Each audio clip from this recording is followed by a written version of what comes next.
Baccarat.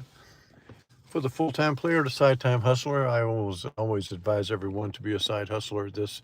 And in any casino game, be a side hustler because I don't want you to think about it as a full-time occupation, although it can easily replace your full-time salary.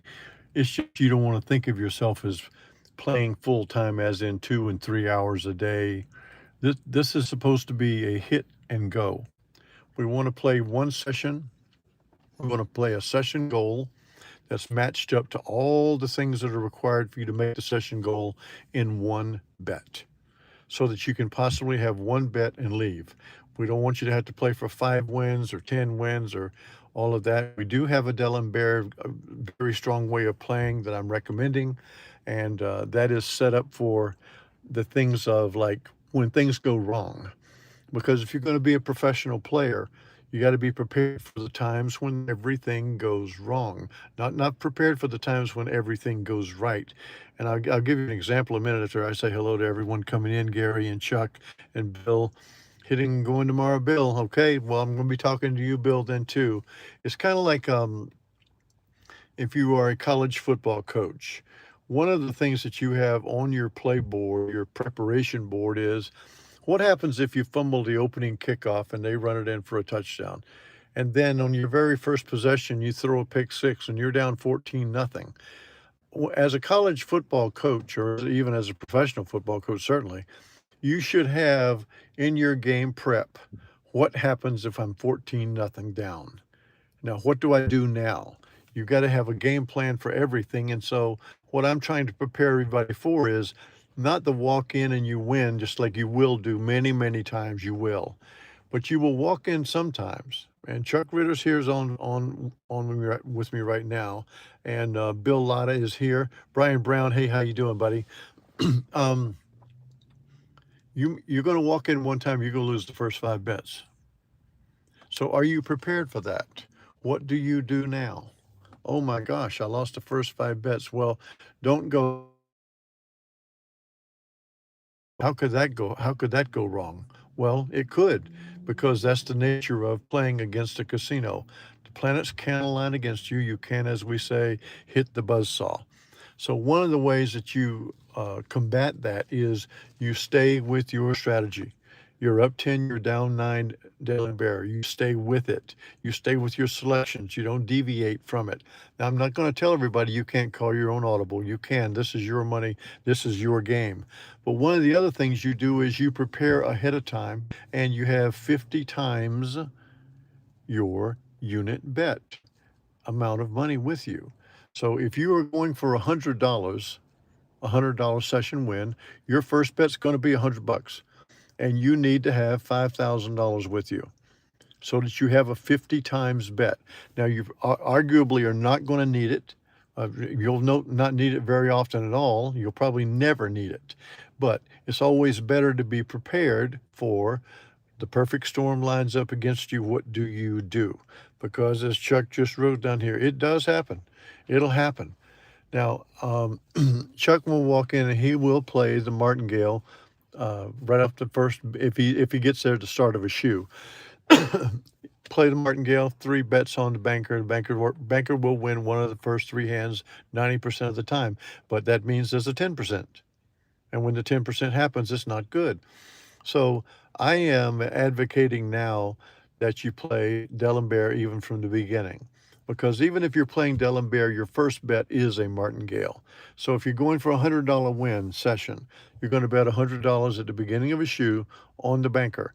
If it loses, you're going to bet 200, just like it's a martingale, but actually you're only going up 10 units. It's a D'Alembert actually. And so you bet 200. And if you lose that, you go to 3.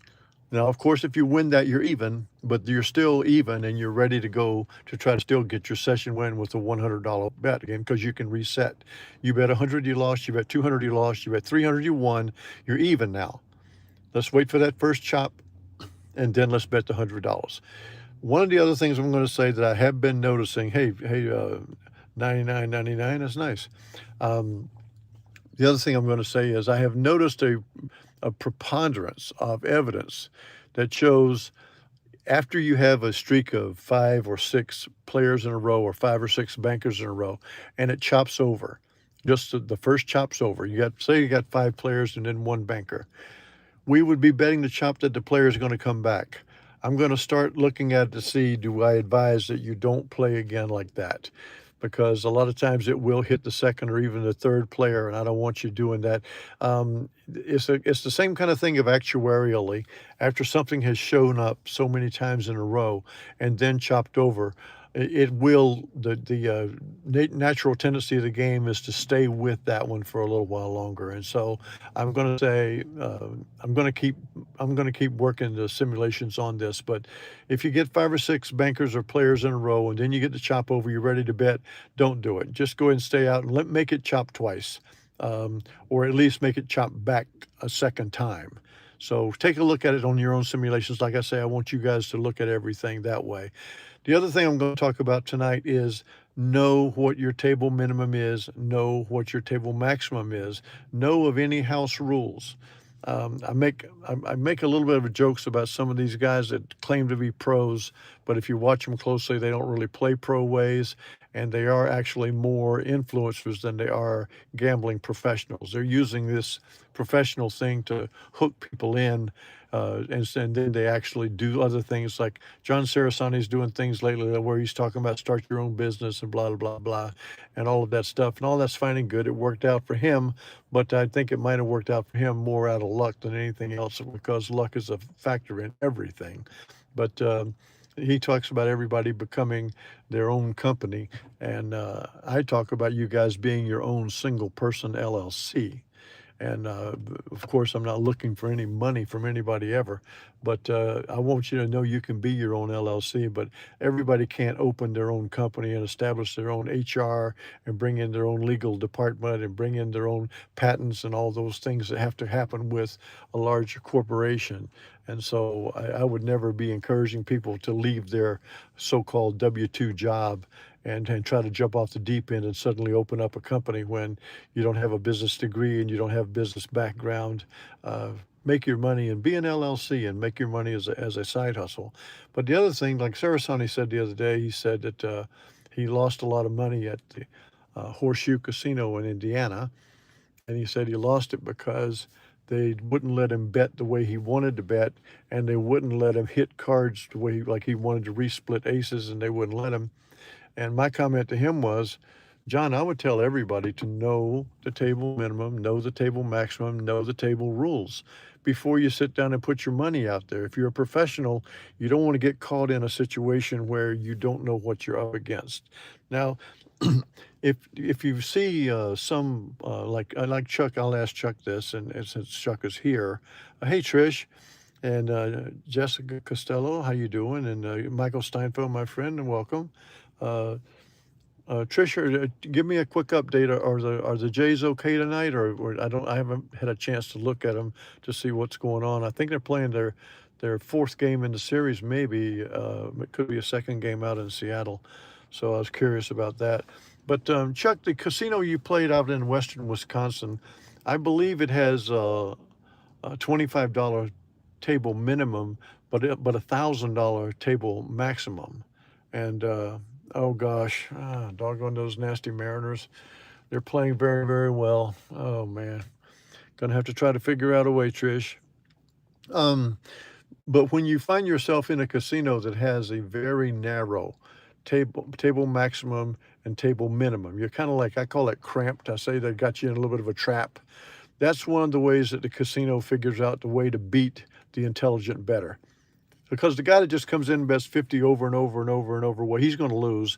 And everybody runs the casino business knows it, because it's called flat betting. If you want to flat bet and make a profit over the night, it's going to be very difficult. Now, you possibly could flat bet the way we're playing Baccarat, because you're only looking to go up one bet.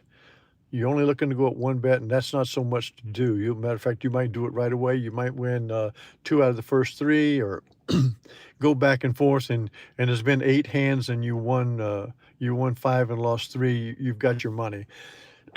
But flat betting's a difficult thing to do. And when I see somebody flat betting, I know right away it's going to be very, very difficult. And some of these guys do flat bet. They even mentioned that they do. And I just know that at games like blackjack, anybody that's played blackjack enough, you know that blackjack is not going to be a game that you're going to win 75% of the hands. As a matter of fact, you'd be lucky to win 40, but and you're going to lose a lot of double downs. Chuck says minimum is 20 and maximum is 2,000. Okay, that's okay as long as you're playing to 20. But Chuck will be the first one to tell you if you got a $400 uh, session goal and you walk in and bet $400 and you lose, then you bet 800 and you lose, then you bet 1200 and you lose, you're pretty quickly up against that table maximum, and that's puts you right into a corner. It's painted you into a corner that you can't get out of. And what you need to do is you need to have enough bankroll that you can get yourself out of it, but you also need to have enough table maximum that you can continue increasing your bets to where you can go up 10, down 9 until you get your money. And so it's very easier out there in Las Vegas, and even the horseshoe in. I should have clarified and said that Sarasani was playing the horseshoe in Hammond, Indiana, up by Chicago. The horseshoe in Indianapolis is a $25 minimum, 10,000 maximum, and that's plenty of range. But if you've got a narrow ceiling that you can bet, then don't go up so high. The last thing I'm going to say is this: have 50 times your session win. If you want to win $100 tonight, go to the casino with 5,000 and bet the $100 the first bet, and you lose, bet the 200. Same thing. And you lose, you bet to 300. And now you do have the $5,000 available. You're not worried about running out of money. And you're Dell and Bearing, so it's going to go 1, 2, 3, 4, 5. As soon as you win, you're going to go to 410 or down $90, or you're going to reset altogether and go back to 100 if you're close enough to it. If you find yourself in the perfect storm, so to speak, the buzzsaw, and you begin to recover all the way down to where you're within $100 of being even, but your bet called for is, say, $510. Don't bet to 510, bet to 100. Let's get even, let's get it back to square one, and then let's get our money. So I'll talk about that, and I'll answer any emails you guys might have on it, but I'm saying try to have 50 times your minimum bet when you go, because as a professional, you're preparing for the worst. You're not preparing for the best, not preparing for the easiest, which you're going to get most of the time. But sometimes you're going to fumble the kickoff, and sometimes you're immediately going to throw a pick six, and you're going to find yourself down 14-0, and you've got to have the strategy to get back out. Now, tonight I'm going to play the high roller, and I'm going to start it by saying another thing. I watch the places like I know the UFC president, Dana. I'm missing his last name right now because I'm old. But Dana, I know he plays sometimes $200,000, $300,000 a hand at baccarat, and I would never advise you do that. I don't care. I know he does it a lot for swagger and things like that, but when you're playing baccarat at those levels, you're really the casino's friend, because that 5% commission that you have to pay on banker wins is a big deal. It's an automatic win for the house. So I'm always encouraging play for lower amounts. Play the $25 table so that the push is the 3-card 7, so that you're not paying the commissions all the time, and play for the lower session. Don't be afraid if you're wanting to build your LLC on $25 wins and you got a nearby casino, play for the $25. And also all you need is 50 times 25 to have your necessary session bankroll. So let's talk about that. We need to know things about the table rules, the casino rules. We need to know the table minimum, table maximums, and we also need to know the rules of the table, and we need to know exactly what you're going to do, because as a professional, you want to have your exact game plan laid out for you. Now, tonight we're going to go ahead and play high roller. We've got $50,000. We're going to play for $1,000. And so we're going to play for $1,000 session win. So that means the first bet is going to be $1,000. We got $3,602,080 right there. So we're going to play $1,000 on the banker right now. I'm going to Dell and Barrett. I'm not going to martingale 3 times, but I do want to try to win one of the first 3 hands. And there is the first bet, high roller, looking for a $1,000 win. And there's the win. As you'll see, we won $950. So we gave up $50 to the casino just for the privilege of betting $1,000 on the banker. So you see what I'm talking about. So we win 950. That's great. Okay, that's my session goal. I'm going home right now. I wanted to win 1,000. I won 950. That's as close as I'm going to get. And so now I'm going to go ahead and go to a new session. And if we had lost and were building back after a win, this bet would be $100 because it would be down 9 units of 100. You'd win 1,000, you go down 900 because it's up 1,000, down 900. The Delaware of 10 and 9. But right now we're going to play the chop. We've got a banker win, so we're going for a second session win. This one would be over on the player, of course, because this is what we're chopping with. And oh, what does that mean, Chuck White? I'm not sure what that means. Chuck's written white minimum. I'll wait for Chuck to come back in on me with this comment. But anyway, let's play this $1,000 on the player here. I'll try to keep track of what I'm doing. Okay, so that's minus $1,000. So the banker has repeated. So now we need a chop. So we have no bet. Oh, Dana White, thank you. That's see, I'm really having a hard time grasping Dana's name. He's a great guy, and of course, UFC is a big deal. But Dana loves playing high roller in the Venetian, in the Palazzo, and I think it's mostly out of ego because he can afford to lose it, and also he flat bets a lot. So he's trying to get the one win.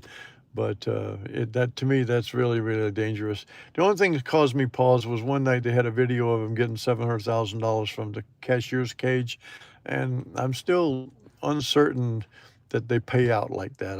I've certainly I've never had that kind of a win in a casino to see them. Do they actually give me 700,000?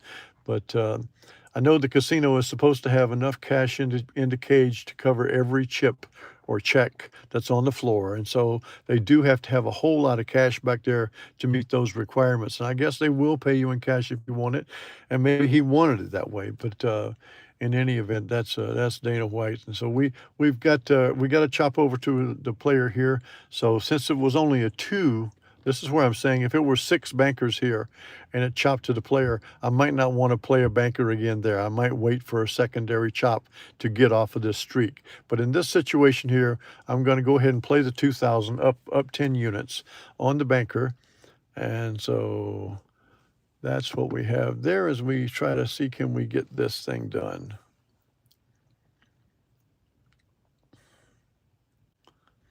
And we got a push there, a little bit lucky. That was the advantage of the banker's way of drawing the third card. So we'll simply rebet on the banker here. And there's the win. You can see now, watch. Okay, so we won $2,000. So we actually won 900 there because they took the 5% of the 2,000 off the commission. This is why I'm saying play the $25 table. If I had a $25 table, I'd be playing it now, and going ahead without having any commission at all. But we started with 3 million. What was it that we started with? 3,602,000. I think it was 3,602,080. With my notes, 3,602,080. So we have won almost $2,000, close enough. $150 less than 2,000. So we've won $1,850 tonight playing the 2 sessions.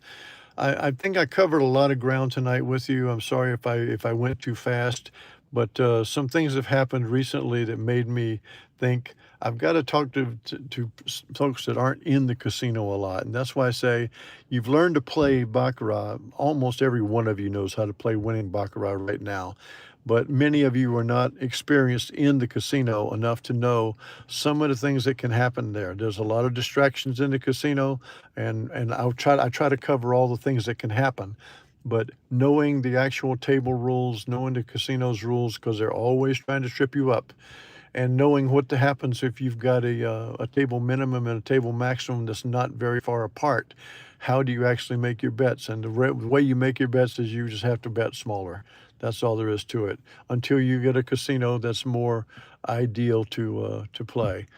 But these are the kind of things that I want you to be thinking about. All the things that can go on at the table, and all the things, all different distractions and things. Oh, Jay Wood, whomever you are, you don't get it. You win a hand, you lose 5%. How is that a win? Well, it's a win this way. You bet $1,000 and you win. You get your 1,000 back, plus you get 95% off the bet. So you get back $1,950 for your $1,000 bet. Welcome to Mr. Wood or Mrs. Wood. Well, welcome, and we're going to be covering all these things for you so that you understand them. But like I'm saying, we advocate playing the $25 no commission table so that you don't even have to worry about this. But the player pays full 90%. The banker win pays 95%. That's the commission they charge you, because the banker has like a 1% edge in winning. The banker doesn't always win more times than the player, but over the course of time, the banker will win about 1% more. And there's the house edge for you. 5% pays in commission against the 1% advantage you had, and that's what it is. But it comes from profit, though, Mr. Wood. It's a pleasure having you join tonight. New people, new names. I always like seeing them. But we teach professional baccarat here. We teach baccarat to be played in the traditional Joey Knish way, the character from Rounders that I always like so much, because he does the side hustle where he's got a job and he plays poker on the side to as a supplemental income.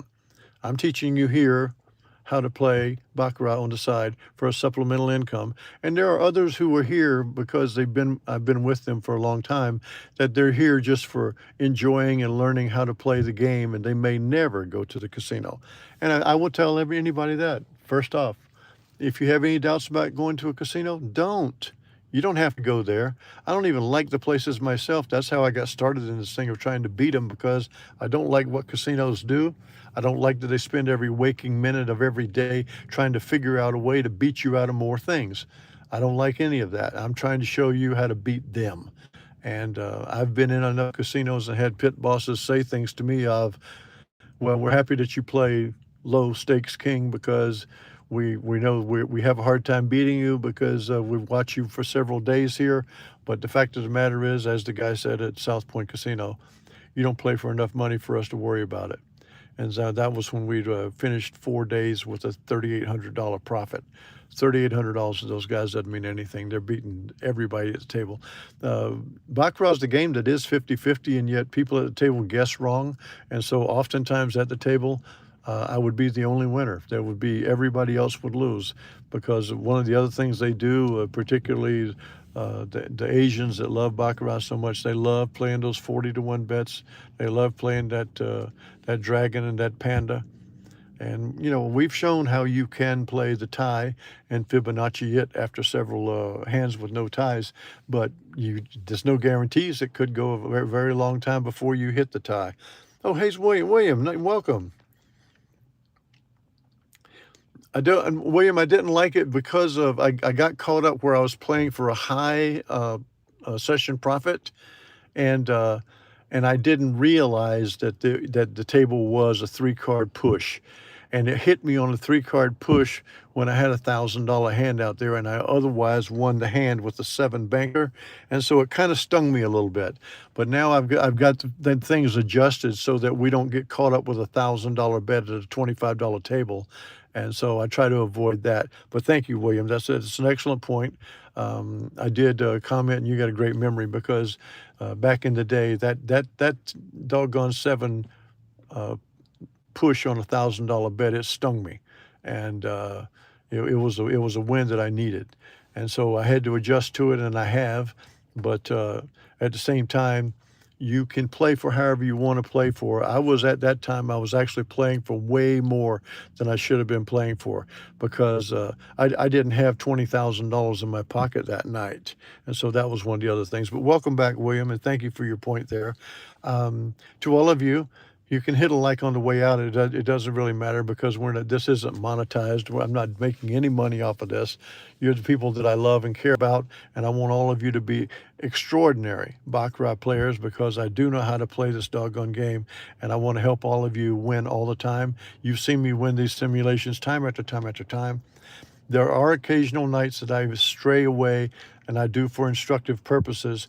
And those are nights that it's possible that we end up a little bit down, but it's more for educational reasons. But the way that you're going to win at this game is you're going to find a table that has a $25 no commission, that has a low $25 minimum, and has a $10,000 maximum bet. And you're going to walk in there with 50 times your amount of session win. That's how much you're going to play for. You're going to play for one session win. It can be won in one hand, or it can be won in two hands, or it can be won in four hands. And so you're going to find yourself, if you can win 45% of your hands playing this up 10, down 9, that's all you got to have is 45%. And you're going to be winning your session profit because of the way we've structured it. So we have a full holistic plan to combat the casino. And I'm going to talk about it over and over again till all of you know it. And if you ever decide to go to the casino, I'm going to caution you to move quietly, know what you're doing, and get into it. Like the other night when Chuck and Corey Jensen are together, that's really, really good. When you get two guys who know what they're doing and they're sitting and they're talking together. And that's how I would say for all of you guys, your first time, I would like you to go with one of our veterans and know exactly what's going on so that you can handle what's ahead of you. So thank you, Michael Steinfeld. And Mr. Bottom Feeder, I appreciate it. All these new folks here, this is all free. I'm not trying to make any money off of this because we don't need to make money off of this. I get really aggravated at the influencers, and I guess one of these days maybe I'll just crank up that Instagram and start talking about all kind of things and see can I get 1 million people just to listen to some old anecdotal story of mine or something. I might do that for fun, but monetizing this thing, I'm really not interested in that. So thank you to all of you. Trish, doggone those Jays. I hope they can make a comeback, or if not, maybe we can go back to Toronto and win a few games in a row. It sure has been a great year, though. Gary Sherinian, thank you so much to all of you. I will be back with you. Skip a night tomorrow night. Big times here in Bloomington, Indiana. Michigan State's in town for the homecoming game tomorrow. Big crowds in the town having a good time, and oh my goodness gracious, it's so insane. Indiana's being listed as a 27-point favorite tomorrow. That is insane. If you could take this team back 5 years ago and say they'd be a 27-point favorite over Michigan State, there's no way that would have ever happened. But the Spartans are having a down year, and the Hoosiers are having a miracle year. So we'll see how it goes tomorrow. Hit the like button on the way out. Thank you, Chuck Bitter. I love all you guys. I'll be seeing you Sunday night. I'll be back with you Sunday night, 9 o'clock. Thanks for all of your comments. Any questions, any comments are always welcome. I've got the thickest skin in the game, and I'm here for you guys anyway. So we'll talk more about things, and we'll re-emphasize all the things that we need to so that we cover everything clearly. Good night to all of you.